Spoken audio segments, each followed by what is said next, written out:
Qala Syekh Musannif rahimahullahu ta'ala wa nafa'ana wa iyyakum bi'ulumihi fid darain amin ya rabbal alamin.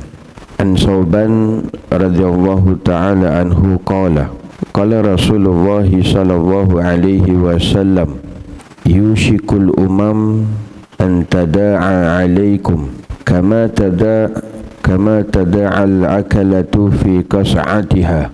Faqala qail wa min killatin nahnu yawma izin qala bal antum yawma izin kathir walakinnakum wutha'un kawutha'is sail wa la yanzi'anna Allahu min suduri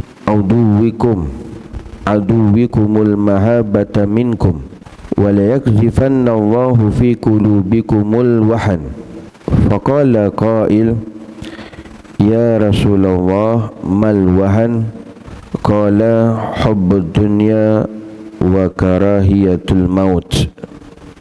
Rawahu Abu Daud. Artinya daripada Sauban radhiyallahu ta'ala anhu berkata, Rasulullah sallallahu alaihi wasallam bersabda, hampir tiba suatu masa di mana bangsa-bangsa dari seluruh dunia akan datang mengemuruni kamu bagaikan orang-orang yang akan makan mengemuruni talam hidangan mereka. Maka salah seorang sahabat bertanya, apakah dari kerana bilangan kami sedikit pada hari itu? Lantas Nabi SAW menjawab, bahkan kamu pada hari itu banyak sekali, tetapi kamu umpama buih di waktu banjir, dan Allah akan mencabut rasa gentar terhadap kamu dari hati musuh-musuh kamu, dan Allah akan melemparkan ke dalam hati kamu penyakit wahan. Seorang sahabat bertanya, apakah penyakit wahan itu wahai Rasulullah? Nabi SAW menjawab, cinta dunia dan takut mati. Hadis riwayat Imam Abu Daud. Hadis ini Rasulullah SAW menjelaskan kepada kita satu hari nanti akan berlaku satu peristiwa yang mana seluruh dunia akan datang mengemuruni dunia Islam, dan apa yang telah disabdakan oleh Rasulullah SAW dalam hadis ini sememangnya kata ulama benar-benar apa yang telah berlaku seperti mana yang disabdakan oleh Rasulullah SAW. Artinya, keadaan kondisi umat Islam pada hari ini memang benar-benar apa yang telah digambarkan, apa yang telah disabdakan oleh Rasulullah SAW. Di mana kata Rasulullah SAW, mereka ni umat Islam mempunyai jumlah penganut yang ramai. Kalau boleh dihitung, lebih kurang daripada 1/5 daripada penduduk dunia ini adalah umat Islam. Tapi akhir zaman mereka sering menjadi sebagai alat permainan kepada bangsa-bangsa lain. Artinya tuan-tuan, mereka ni sering ditindas, sering diinjak-injak. Bahkan ada di kalangan orang Islam, mereka dibantai, mereka dibunuh dengan cara yang sangat hina lagi zalim. Dan sebenarnya macam-macam lagi penindasan, penganiayaan yang ditimpa ke atas mereka. Bahkan bangsa-bangsa dari seluruh dunia, walaupun sebenarnya berbeza agama, namun sebenarnya mereka ni bersatu, tuan-tuan. Mereka bersepakat, bersatu untuk melawan dan melumpuhkan kekuatan umat Islam hari ini. Sebab itu permusuhan kepada orang Islam, permusuhan kepada dunia Islam ni sudah lama dah berlaku. Bahkan kalau kita tengok apa yang disebutkan oleh Allah Subhanahu wa ta'ala, lan tarda ankal yahud walan nasara hatta tattabi'a millatahum. Dua golongan ini tidak sama sekali redha kepada orang Islam. golongan Yahudi dan juga Nasrani. Tidak akan sama sekali mereka redha kepada orang Islam hatta tattabi'a millatahum, sehingga mereka ni, kita ni hak orang Islam ikut kepada agama mereka. Paling tidak pun tidak mengikut kepada agama mereka, tidak keluar Islam mengikut agama mereka. Paling tidak pun cara hidup orang Islam itu mereka dapat ubah, tidak seperti mana cara hidup yang ditunjukkan, yang diajarkan oleh Rasulullah. Itu pun sudah memada. Itu pun sudah memada. Sekadar nama pun Islam tapi tidak mengamalkan ajaran Rasulullah, tidak mengamalkan perintah Allah Ta'ala, itu pun sudah memada dah. Sudah dikira berjaya dah, dapat melumpuhkan kekuatan umat Islam.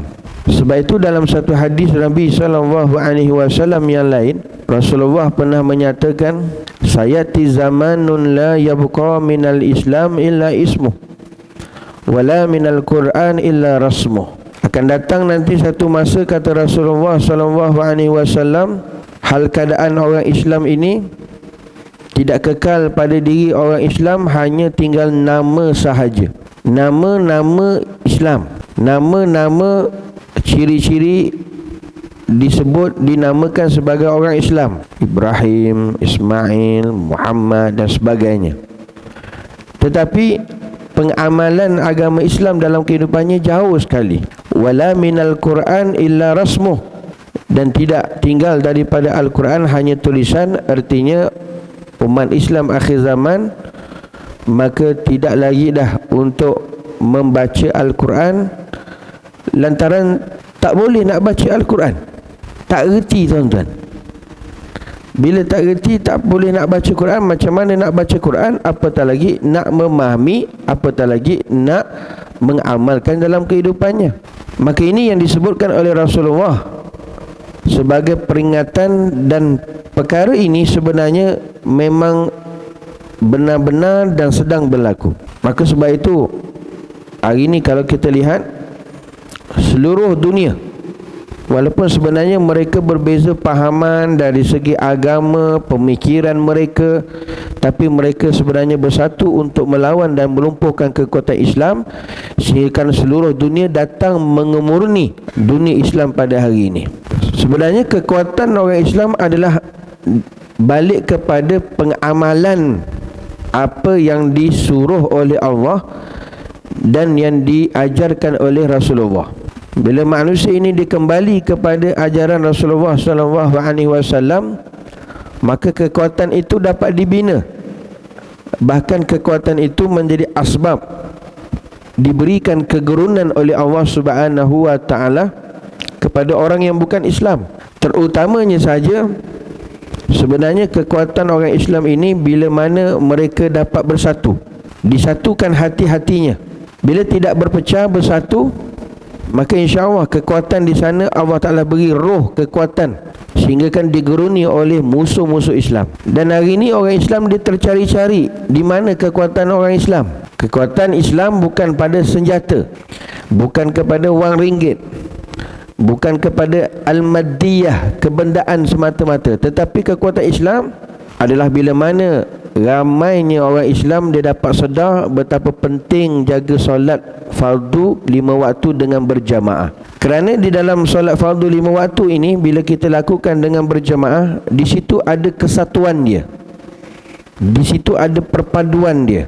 Sebab mana bila mana kita mendirikan saf, maka di situ Allah Subhanahu wa Ta'ala akan satukan hati-hati orang Islam di dalam saf sembahyang. Ketika Rasulullah SAW menjadi imam kepada para sahabat, antara amalan Rasulullah SAW sebelum solat, Rasulullah akan menyatakan tegakkan saf rapat-rapat, kerana kata Rasulullah, bila mana tegaknya saf, maka tegaklah hati-hati orang Islam. Maka jika bengkang-bengkoknya saf dalam solat, begitulah akan dibengkang-bengkokkan hati orang Islam. Sebab itu pembinaan saf itu hendaklah dalam keadaan yang tegak dan lurus serta rapat, supaya ada kesinambungan dekat situ, akan disatukan hati-hati orang Islam. Maka bila ramainya orang Islam mai datang sembahyang jaga solat fardu berjemaah di masjid di surau, maka ramainya yang datang, maka ramainya akan disatukan hati-hatinya. Tetapi apa yang berlaku pada hari ini, bila kurangnya tiada mana mungkin untuk mendapat kesatuan hati, bahkan diberikan kekuatan oleh Allah Ta'ala kepada umat Islam. Jadi sebenarnya dalam hadis ini kata ulama, sebab kekalahan orang Islam adalah sebenarnya dalam diri orang Islam itu sendiri. Apa dia tuan-tuan? Tak lain tak ada bukan apa yang disabdakan oleh Rasulullah sallallahu alaihi wasallam ni, kekalahan apa yang berlaku pada hari ini kepada orang Islam, umat Islam dan seluruh dunia datang mengemuruni dunia Islam. Mereka injak-injak orang Islam, bahkan mereka bunuh bantai dengan cara yang sangat hina dan keji. Sebenarnya itu semua balik punca daripada dalam diri orang Islam sendiri. Apa dia? Itulah yang disebutkan oleh Rasulullah. Di sana ada satu penyakit yang tertimpa kepada orang Islam, menyebabkan orang Islam itu lemah dan hina, yang disebutkan sebagai oleh Rasulullah sallallahu alaihi wasallam al-wahan. Penyakit wahan ini merupakan penyakit campuran dari dua unsur yang sebenarnya kita boleh dapati dalam bentuk kebersamaan dua-dua ini. Apa dia tuan-tuan? Bila Rasulullah SAW menyatakan bahawa akhir zaman mereka ini orang Islam seperti mana buih di lautan, tiada kekuatan. Ramai je tuan-tuan, tapi tak ada kekuatan. Puncanya apa? Puncanya kata Rasulullah, fi qulubikumul wahan, dalam hati mereka ada penyakit wahan. Lalu kata Rasulullah, kata sahabat, ya Rasulullah, wahai Rasulullah, wa mal wahan, apa penyakit wahan itu? Tak lain dan tak bukan, itulah dua unsur, hubbud dunya wa karahatul maut, cinta dunia dan takut kepada mati. Bila dalam hati orang Islam ada cinta dunia, kasih dengan dunia dalam hati. Yang kedua, takut mati. Sebab bila dah kasih kepada dunia, cinta kepada dunia, sudah kumpul harta sebanyak-banyaknya, nak tinggalkan satu perkara yang susah. Apatah lagi takut mati. Bila mati, dia tinggalkan apa yang dia kumpulkan, harta yang banyak tersebut, hasil daripada cinta dunia itu, maka menyebabkan tuan-tuan dia takut mati. Bila dua hal keadaan ini, dua sifat ini, dua unsur ini ada pada umat akhir zaman, cinta dunia, takut mati, itulah yang disebutkan oleh Rasulullah penyakit wahan. Hubbud dunya wa karahiyatul maut, cinta dunia dan takut mati. Ini bermakna bahawa mereka yang terlalu banyak memikirkan kehidupan dunia, mereka terlalu berkeinginan kepada dunia, mereka kejar dunia ini semata-mata, sehingga kan mereka tak buat persediaan, isti'dad, preparation mereka untuk buat persediaan untuk menghadapi kematian nanti, untuk menghadapi negeri akhirat. Habis tuan-tuan. Sebab apa? Mereka sibukkan dengan untuk kehidupan dunia, kecintaan mereka kepada dunia, mengejar kepada dunia, mereka tinggalkan membuat persiapan. Sedangkan betapa penting hari ini persiapan kita untuk kehidupan negeri akhirat itu terlebih penting. Kerana kematian bila-bila masa saja sampai kepada kita. Iza jaa ajaluhum la yastakhiruna sa'atan wa la yastaqdimun. Kematian bila datang, maka tidak bertangguh tuan-tuan. Maka bila mana satu orang itu, apalagi umat Islam, bila dalam hatinya mereka ada cinta kasih kepada dunia, mereka akan membelakangkan akhirat. Mereka akan kemudiankan akhirat. Mereka tidak membuat persiapan untuk menghadapi akhirat. Akhirnya tuan-tuan, sebenarnya sedar tak sedar, mereka mengorbankan diri mereka, masa mereka, harta mereka kepada tempat yang tidak sepatutnya. Yang sepatutnya mereka gunakan, korbankan diri, harta, masa mereka untuk memperjuangkan, untuk beri pada agama Allah Subhanahu wa taala. Tapi lantaran dengan sebab apa? Dengan sebab hubbud dunia, cinta kasih kepada dunia. Maka ini yang berlaku kepada akhir zaman. Sebab itu Imam Ghazali rahimahullahu ta'ala disebut dalam kitab Minhajul Abidin, musuh umat Islam, penghalang orang Islam daripada nak beramal ibadah kepada Allah, sehingga mereka mengutamakan dunia daripada akhirat. Tak lain dan tak bukan, yang pertama dunia, yang pertama dunia, yang kedua makhluk, yang ketiga nafsu, yang keempat syaitan. Ini di antara yang menjadi asbab penghalang, bahkan musuh kepada orang Islam. Maka bila diutamakan dunia, artinya dia sudah dipengaruhi dan ditakluki oleh dunia, maka dia akan korbankan semua diri dia, masa dia, harta dia pada dunia, maka ditinggalkan akhirat. Bila ditinggalkan akhirat yang menjadi keutamaan, maka semakin lemah orang Islam, maka akhirnya menjadi lumpuh kekuatan umat Islam, sebenarnya balik pada diri orang Islam itu sendiri. Maka sebab itu hari ini kita kena bangkit, kita kena bangun. Yang pertama, jangan tinggalkan majlis ta'lim, jangan tinggalkan majlis pengajian ilmu. Fokus untuk kita tuntaskan 3 ilmu yang wajib ini. Yang pertama ilmu tauhid, yang kedua ilmu fiqh, yang ketiga ilmu tasawuf. 3 ilmu ini saling berkait antara satu sama lain. Baik tauhid, baik fiqh, baik tasawuf, berkait antara satu sama lain. Dan pastikan kita mempelajari 3 ilmu yang wajib ini fardu ain, biar benar-benar berketepatan dengan akidah yang sahih, yang menuruti arus perdana pada hari ini, akidah tauhid ahli sunnah wal jamaah, aliran Asy'ariyah dan Al-Maturidiyah. Jangan hak lain daripada itu. Maka lain daripada itu akidah yang batil, akidah yang tidak sahih. Sebab itu hari ini tuan-tuan, akhir zaman orang Islam, krisis kita adalah krisis iman, krisis tauhid, krisis akidah. Tidak jumpa aliran arus perdana yang sebenar, sehingga kan berpegang kepercayaan kepada yang tidak sepatutnya. Begitu juga dengan pengamalan ibadah fiqh. Bila fiqh ibadahnya kita tidak menuruti kepada semasa pada hari ini, iaitu kita berpegang kepada mazhab Syafi'i, maka apatah lagi tolak mazhab, maka ini yang berlaku kepincangan dalam kehidupan kita. Sebab tu mazhab-mazhab ni dia bukan sebab kepada perpecahan, sebenarnya untuk kesatuan sebenarnya.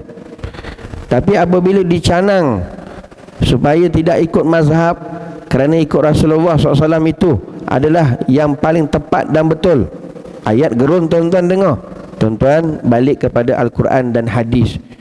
Jangan ikut kepada apa yang disebut oleh ulama mazhab dan sebagainya. Kerana mazhab ni pengasasnya manusia. Manusia ni banyak buat silap. Oh, macam dia lebih hebat daripada Imam Syafi'i tuan-tuan, dia lebih hebat daripada Imam Ahmad Ibn Hanbal dan sebagainya. Maka sebab itu, bila mana kita memahami yang sebenarnya, maka insya-Allah di situ ada kekuatan kesatuan kepada umat Islam.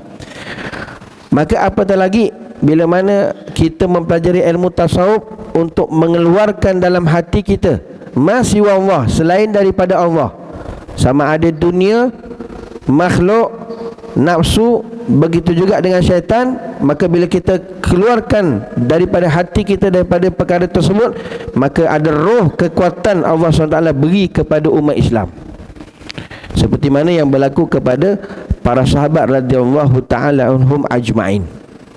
Tuan-tuan muslimin hadirin yang dirahmati Allah, jadi sebenarnya kita kena balik kepada punca masalah menyebabkan orang Islam hari ini lemah, lumpuh. Kekuatan umat Islam hari ini tak dapat dicari. Di mana puncanya? Tak lain tak bukan ini Rasulullah SAW sebut dalam hadis ini, tak lain dan tak bukan puncanya dalam diri orang Islam itu sendiri, iaitu mereka ditimpa satu penyakit yang disebut penyakit wahan. Yang mana penyakit wahan ini, bila ada dua unsur ini, maka sudah bertapaklah penyakit wahan tersebut. Apa dia? Hubbud dunya wa karahiyatul maut, cinta dunia dan takut kepada mati. Maka sedar tak sedar hari ini tuan-tuan, sebenarnya mereka menjurus kepada makin lemah kekuatan Islam selagi mana tak selesaikan dua unsur ini yang tertimpa penyakit kepada umat Islam. Maka selagi itu tidak akan tuan-tuan, umat Islam tidak akan kuat. Kerana inilah yang menjadi asbab kelemahan, kelumpuhan umat Islam seperti mana yang disebutkan oleh Rasulullah sallallahu alaihi wasallam. Tuan-tuan muslimin hadirin yang dirahmati Allah Subhanahu wa taala. Maka sebab itu untuk perkara ini kena berdoa kepada Allah Subhanahu wa taala agar Allah Subhanahu wa taala tolong kita, memberikan pertolongan kepada umat Islam agar diberikan kekuatan untuk menghadapi cabaran yang sangat getir tuan-tuan pada hari ini dan yang mendatang. Sangat-sangat getir. Banyak kita doa kepada Allah Subhanahu wa taala agar yang penting Allah taala tetap berikan taufik dan hidayah, kita istiqamah dalam agama Allah. Kita istiqamah dalam melaksanakan perintah Allah. Kita istiqamah dalam melaksanakan ajaran Rasulullah sallallahu alaihi wasallam. Maka nak dapat istiqamah ni, berdoa semoga Allah taala berikan tuan-tuan kekuatan, istiqamah, taufik dan hidayah daripada Allah Subhanahu wa taala. Ya mukallibal qulub, tsabbit qalbi ala dinik. Sehingga kan ulama menyarankan sebelum kita bagi salam selepas tasyahud, maka hendaklah membaca doa untuk diberikan istiqamah, kekuatan dalam melaksanakan ketaatan dan mempertahankan agama Allah Subhanahu wa taala dalam kehidupan kita. Ya mukallibal qulub, ya Allah Tuhan yang membolak-balikkan hati. Kerana sifat hati ni tuan-tuan, dia berbolak-balik.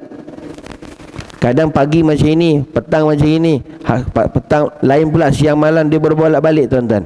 Kita nak betul-betul menghadap terus kepada Allah, menghadap terus kepada Rasulullah, tidak berbolak-balik. Maka tak lain dan tak bukan hak yang pegang hati Allah. Maka kita minta doa pada Allah, ya mukallibal qulub, wahai Tuhan yang membolak-balikkan hati, tsabbit, tetapkanlah, jangan goyang-goyang, tetap sungguh untuk mempertahankan agama Engkau, untuk memperjuangkan agama Engkau, tetap dalam agama Islam sampai kita mati, seperti mana kata Allah Subhanahu wa taala, wala tamutunna illa wa antum muslimun. Ini doa untuk kita mohon istiqamah. Doa semuanya kita diberikan kekuatan untuk mempertahankan agama Islam, dan doa untuk kita istiqamah dapat melakukan ketaatan kepada Allah dan juga kepada Rasulullah sallallahu alaihi wasallam. Dan boleh juga untuk didoa selepas daripada sembahyang. Ya mukallibal qulub, tsabbit qalbi ala dinik wa ala ta'atik. Supaya inilah harapan yang sepatutnya kita harap kepada Allah Subhanahu wa taala semata-mata. Dan bila kita tahu punca masalah kelemahan, kelumpuhan umat Islam pada hari ini, maka kena pakat balik tuan-tuan untuk memberikan kesedaran kepada orang Islam betapa penting untuk bangkit, sehingga kan tuan-tuan kita mendapat nusrah, bantuan daripada Allah. Kerana syarat nusrah, bantuan yang kita nak dapat daripada Allah Ta'ala turunkan pertolongannya kepada orang Islam, syaratnya kita dulu kena bantu Allah. Maksud bantu Allah Ta'ala tu, kita kena dulu perkuatkan ibadah kita, ketaatan kita, mengamalkan sunnah Rasulullah dalam kehidupan kita. In tansurullah yansurukum. Kita bantu Allah, kita kuatkan keimanan kita, kuatkan amal ibadah kita tuan-tuan, insya-Allah Allah Taala akan turunkan pertolongannya kepada orang Islam hingga kan diberikan kemenangan orang Islam dunia dan akhirat. Tuan-tuan muslimin hadiri yang dirahmati Allah, mudah-mudahan dalam hadis ini apa yang dijelaskan oleh Rasulullah sallallahu alaihi wasallam kepada kita memberikan pengajaran yang besar, kesedaran yang penting supaya kita jangan terus dalam keadaan lemah, dalam keadaan yang tidak ada kekuatan, sehingga kan mereka yakni musuh Islam itu mudah dan senang menguasai umat Islam, sehingga kan umat Islam digemuruni, digerumuni, dikeroyok, hingga kan menyebabkan orang Islam hari ini sangat-sangat lemah, sangat-sangat tidak bermaya, sehingga kan diberikan penindasan dan ditimbakan pelbagai bala musibah oleh Allah Subhanahu wa taala dengan sebab tersebut. Jadi kesimpulan daripada hadis ini, yang pertama adalah untuk kita sentiasa berusaha tuan-tuan beri nilai tambah untuk kita menuntut ilmu, supaya dengan ilmu ini dapat kita mengerjakan ibadah berkesesuaian yang ditunjukkan, yang diajarkan oleh Rasulullah. Kerana al-ilmu imamul amal, ilmu tu imam ketua dalam kita nak beramal. Jangan kita beramal tanpa ilmu, maka tak ada faedahnya, tidak memberi roh kepada orang Islam itu sendiri. Maka jangan tinggalkan, semarakkan tuan-tuan pengajian ta'lim, pengajian majlis ilmu, dan kuliah-kuliah kita cuba hadir dan sebagainya, dan ajak lagi orang lain dan sebagainya untuk mengimarahkan majlis ilmu. InsyaAllah di sana ada kekuatan roh diberikan oleh Allah Subhanahu wa taala. Yang kedua tuan-tuan, penting bahawasanya untuk memahami kita hidup atas dunia, jangan sampainya ada kasih dan cinta kepada dunia. Tanda seseorang itu sudah dia kasih dan cinta kepada dunia, maka dia bagi dunia itu sungguh banyak masanya daripada akhirat, sehingga mereka tak sempat untuk melakukan sembahyang berjemaah 5 waktu dengan berjemaah di masjid ataupun surau, sehingga mereka tak sempat untuk melakukan memperbanyakkan amalan-amalan yang sunat, sama ada yang qabliyah maupun ba'diyah. Dia tidak sempat untuk zikrullah, tak sempat untuk istighfar, tak sempat untuk selawat, tak sempat untuk tahlil. Itu sudah petanda dah tuan-tuan, mereka sudah cinta kepada dunia, kasih kepada dunia. Akibatnya tuan-tuan, mereka akan takut kepada mati. Maka inilah punca kepada kelemahan umat Islam yang disebut oleh Rasulullah, iaitu penyakit wahan. Maka insya-Allah kita berhati-hati, kita menjalankan perintah Allah Subhanahu wa taala dan sunnah Rasulullah dalam kehidupan kita, dalam keadaan kita doa pada Allah taala supaya Allah taala istiqamahkan kita dalam perintahnya dan juga ajaran Rasulullah sallallahu alaihi wasallam. Mudah-mudahan diberikan roh kekuatan umat Islam kembali oleh Allah Subhanahu wa taala. Mudah-mudahan kita dapat amal dan sampaikan serta bermanfaat. Insya-Allah panjang umur, kita jumpa nanti pada pertemuan yang akan datang. Wallahu a'lam. Hadza wabillahi taufiq wal hidayah. Wassalamualaikum warahmatullahi wabarakatuh.